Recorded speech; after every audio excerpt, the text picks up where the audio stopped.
Okay, so what's up, everyone? Here today, the topics are going to be very interesting. I have three different topics that I'm going to be covering, but before we get into actually talking about what the topics are, let me introduce what this podcast even is. As you can see, it's not necessarily a fully developed podcast yet, but it's definitely in the works. It's definitely something that I want to keep continuing to grow and seeing where I can take it. So I do appreciate anyone who watches from the beginning, but the name of this is going to be High Minds, and I believe we're on episode 8. So this is going to be interesting. The topics that we're going to be covering today is going to be how long should stuff stay on a menu? Should it be removed from the menu completely? Like, should the person throw it away? Should they give it away? How should they get rid of it? That's going to be one of the topics.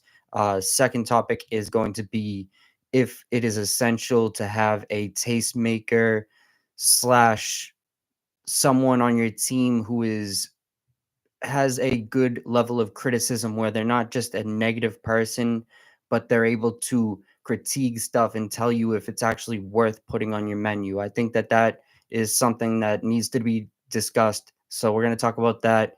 And the third thing we're going to be talking about is my first ever acid trip. I think that that one's going to be something that's funny for the people to hear. So first off, let's actually cover how long product should be on a menu before it just is gotten rid of. I'm slurring my words already. It's before it's gotten rid of, and I haven't even sparked this up, and I'm already slurring my words. That's how you know I'm a little bit nervous being on camera. But let's get to the topic.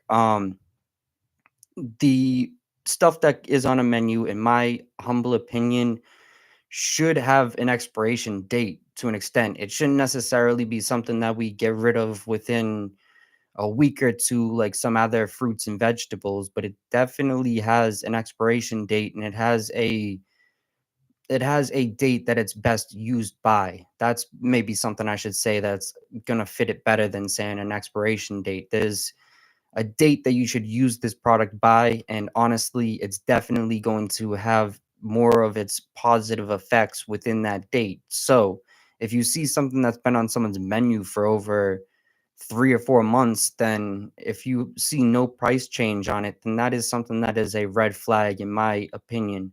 At the end of the day, not everyone has full access to clean, fresh flowers. So that is a factor in what makes and breaks a brand, in my opinion. I think that someone should be able to find the access to that fresh flower. And if they can't find that access, they should maybe take a step back and come at it from a different angle. Because, in my opinion, I think people can find a way into the fields through different routes, whether it's doing videos, whether it's rolling joints for people, whatever it is, you can find your way into that field in a different way. And it doesn't have to be the same way everyone else is. So that's definitely something that I think is very important. But at the end of the day, how long should something be on a menu? I think it shouldn't be on the menu for over maybe 2 months. I think that 2 months, if something's on the menu for over 2 months, then it definitely should have some sort of sale on it or something along those lines, because this is definitely a perishable good where it is definitely going to go bad, and it's definitely going to result in your clients being unhappy with the product, which is just not good for the long term. I think that people should be taking that into account. Let me just fix this light real fast.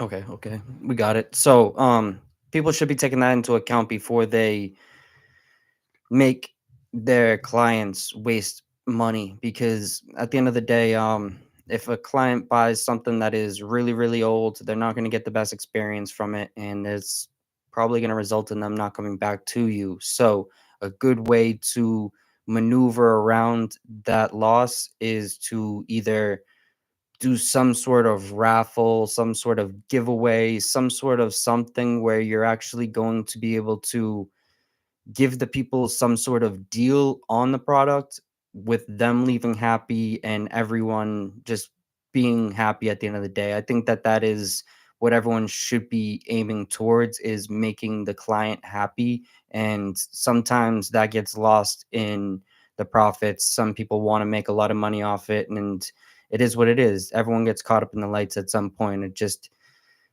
It's not necessarily something that I can hold against them, but it's definitely something that the clients are starting to realize, and it's definitely something that isn't going to help with longevity for any brand or just anyone. So I definitely really think that is something that people should take into account. And I'm not going to spend too much time just going over and over on it. I definitely think that this is something that if you know, you know, at the end of the day. If you know, you know. So fresh flower is always the best flower. If you have the opportunity of getting fresh flower, jump on that opportunity, and I guarantee you, you'll never buy some dead greens again. You'll never buy some stuff that has just been sitting around ever again if you have the opportunity. So let's move on.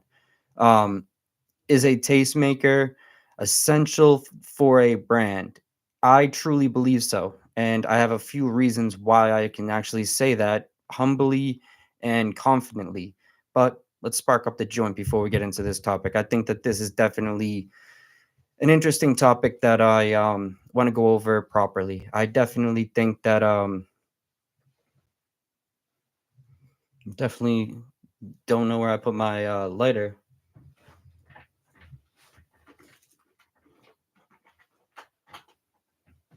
I hope this one's working. This one.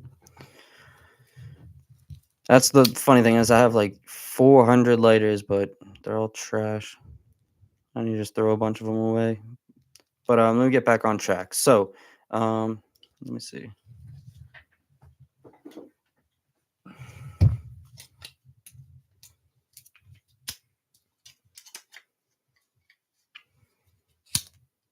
I think this one's the best.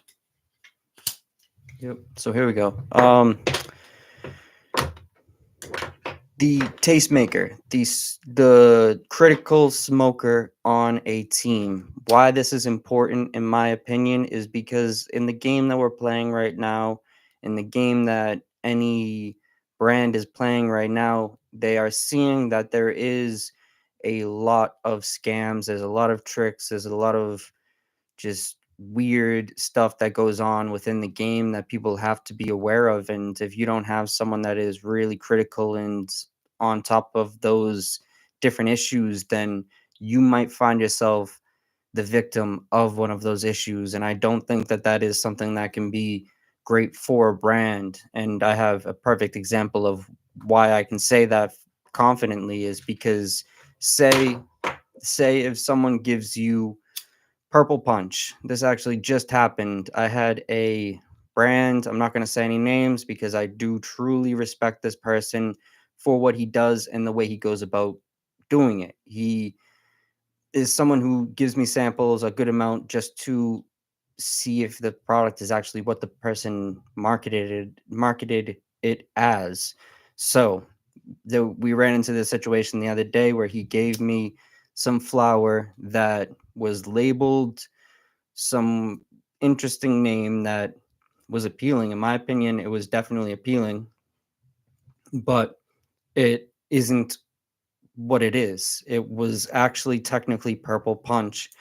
I hope that doesn't give it away on who the person is or whatever, but it is what it is. The person received Purple Punch and was told that it was something else. So what this really is a huge fuck up on a brand's behalf, but it's also a huge waste of money for him. It's a huge just waste in general. When someone is told it is this designer strain and it ends up being Purple Punch, that is it's a huge loss. Let's say it like that. It's not an easy loss. It's definitely not an easy loss because Purple Punch is such a devalued low end strain that people just aren't excited about at all. So you can't really do a lot with it.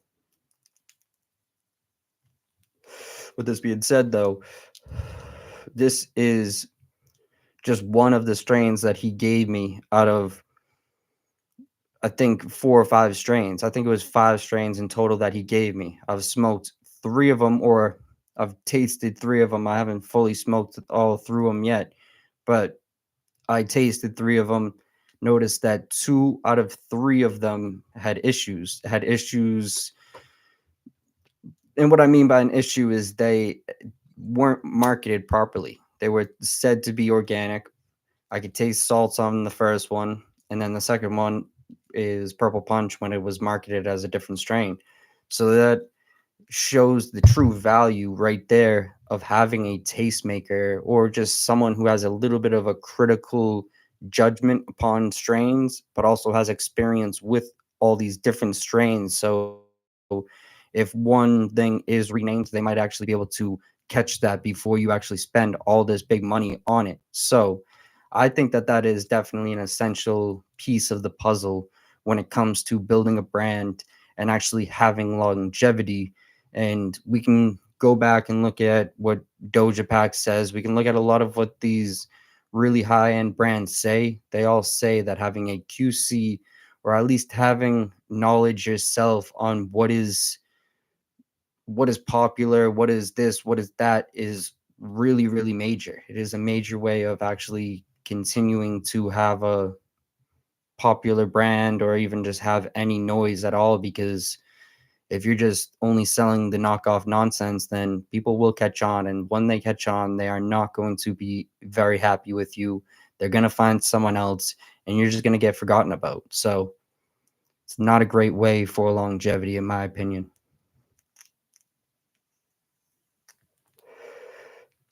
With this being said, though, what you see right here is a mass hole. It's a fire product. It is 2 grams of top shelf flour, zero point 0.4 of hash rosin. This one right here actually has a mixed um, thing of rosin in it. It has some grape pie rosin and it also has runts rosin in it. Had a little bit of leftovers, so I wanted to mix it together. These hopefully will make it to a legal market eventually. Very interested to get everything on a legal market eventually. But as you see, what we're doing here is proper. We're trying to make sure that we're not cutting corners, making sure that we're doing it proper. And it's a great way for longevity. It's a great way for just a great way to build respect amongst your clientele or just amongst the just the consumers in general. I think that that is a great way. But you guys know this. I think that the majority of people who actually have the patience and the focus to sit here and watch these videos are not dumb people. I think a lot of people who will have the patience to watch these videos really are interested in the market in a whole. I think these people are people who might have a big future in the market, whether it's tomorrow, whether it's 10 years from now, whether it's 20 years from now. I think a lot of these people have a lot of knowledge that is going to do them great, great help. So, as everyone knows, knowledge is power. I should have held this properly. It's starting to canoe a bit. But that's the same thing. Knowledge is power. Let me give you guys a little trick. If I was to hold this like this, it will start building that resin ring, which isn't valid. That's not proper. That's building the resin ring in a non-natural way. Just kind of like a forced way of building the resin ring. So I'm probably all over the place right now. Whoever has the capability of watching this, big love to you.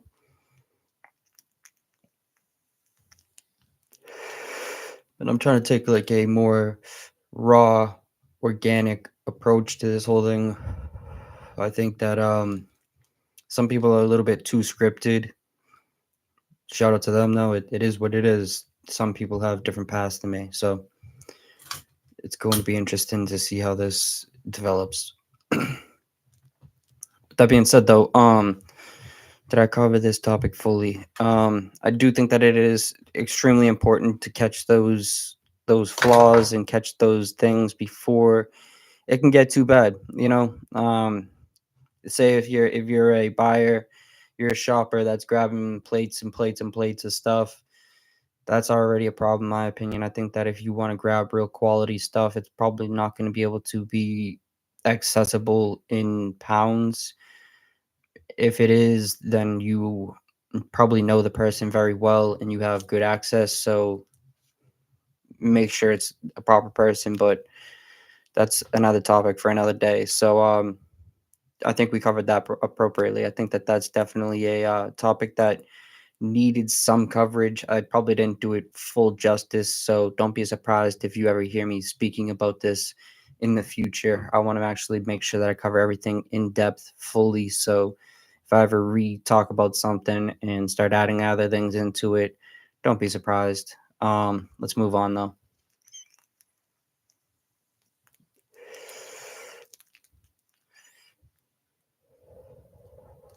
Look at this beautiful thing. Smoking nice right now. Look at this. Ready?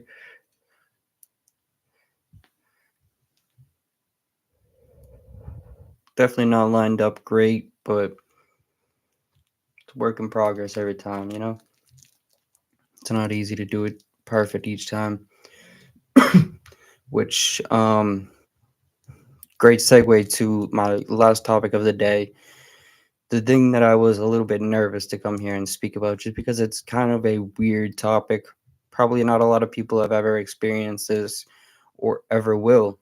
But the last topic today is going to be about my first acid trip. This was something that was very weird experience, but it was very fun because it opened my eyes to a lot of things. Like it showed me kind of like some flaws and mistakes that I was doing as a human.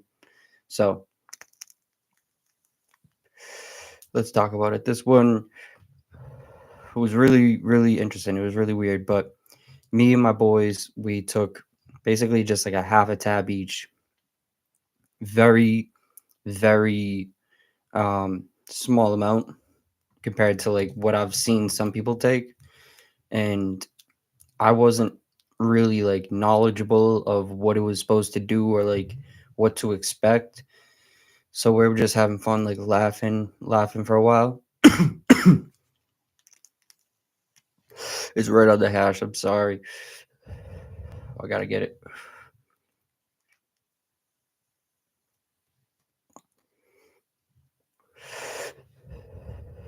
So we're laughing. It was a funny experience, super funny experience.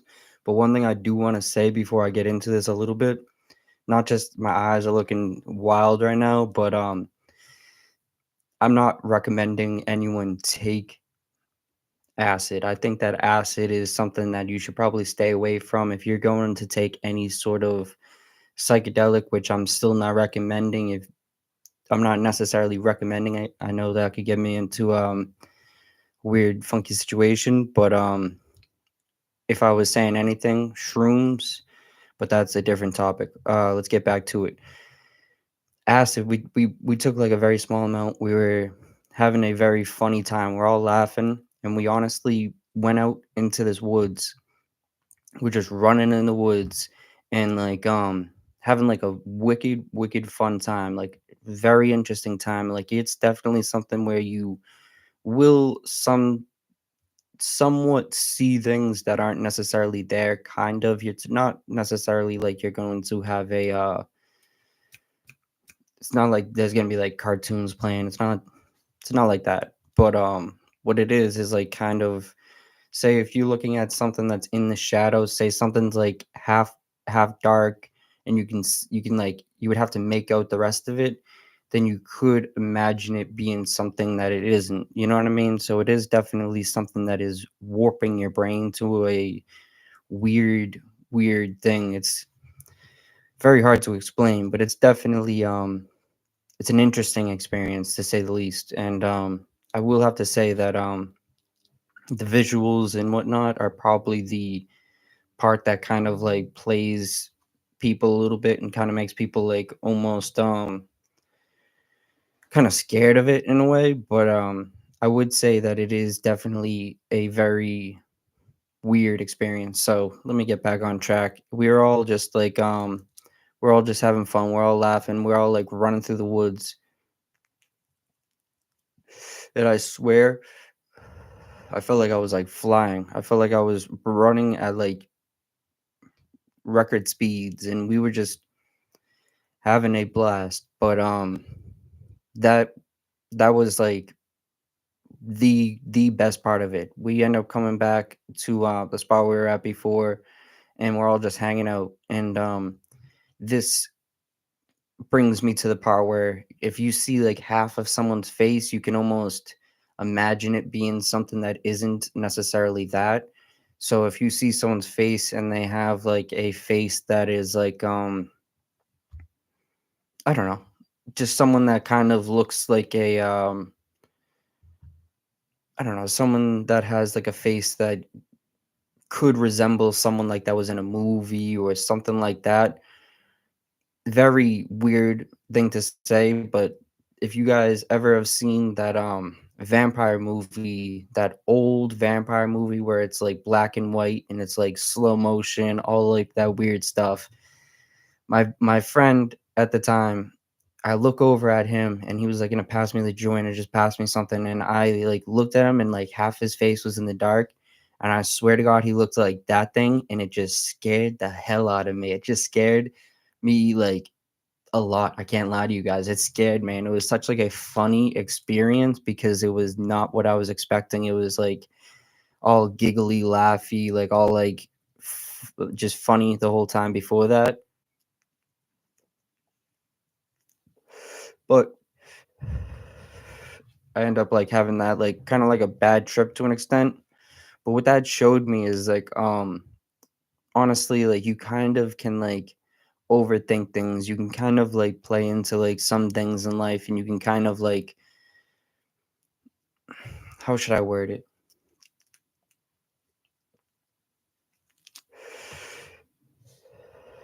You could kind of I don't know, just overdo some things, overanalyze some things. And it gave me way more of a humble, more of a like just egotistical perspective on life. I can't lie to anyone. I used to be just kind of a cocky person, which I don't know if that isn't the case now. I don't know. I would have to like psychoanalyze myself crazy to figure that part out. But I think that in the bigger picture, it definitely showed me that you get in what you put out. You know what I mean? If you think that it's if you think times are tough right now, they could always be worse. You know what I mean? Like I'm so thankful for just like the good in life, but at the same time, I still am very demanding on improving, which I think that that is somewhat of a thing that came from that in a way. I don't know if that is just due to that situation kind of like boosting me to like wake up more and become like a little bit more grown up in ways, but I don't know. Kind of like a funny story, kind of like a weird story. It is what it is. I don't know. I thought that that one would be like a funny one to share with the people, but realistically, it's definitely a thing that I probably wouldn't necessarily recommend just to due to the fact it is a research chemical in ways it's not necessarily something that's like who knows what it is. Like I really don't know what it is. You know what I mean? I'm not like the smartest person in the world. I'm more like educated on cannabis, obviously, which still have a lot to learn in that field, but I definitely would say shrooms way different experience from the spirit experiences I've had with mushrooms. There is no real comparison in my opinion. It's like sometimes shrooms, like a small microdose of shrooms is like smoking some like really high end weed where you just feel this like clear headed high where you just like on a mission to complete anything that you need done, and it's just like a peaceful, almost like I don't know. Just you're almost in that flow state, which Probably doesn't make a lot of sense to a lot of people who aren't like familiar with like anime and all that shit, but like what a flow state is where you're just locked in, focused on what you need to get done, and you just breeze through it. It's almost like you just go through it off muscle memory, and it's a beautiful thing. So, with that being said, I've babbled on for enough time now. I definitely think that this one was a interesting episode, even though we had zero people that were in here for over a minute. But at the end of the day, what I noticed is there is a process to everything in life, whether it's building a whatever it is, there's a process to it. So I'm down to keep building, and I appreciate anyone who watches and supports this process. So much love and respect. See you guys next time.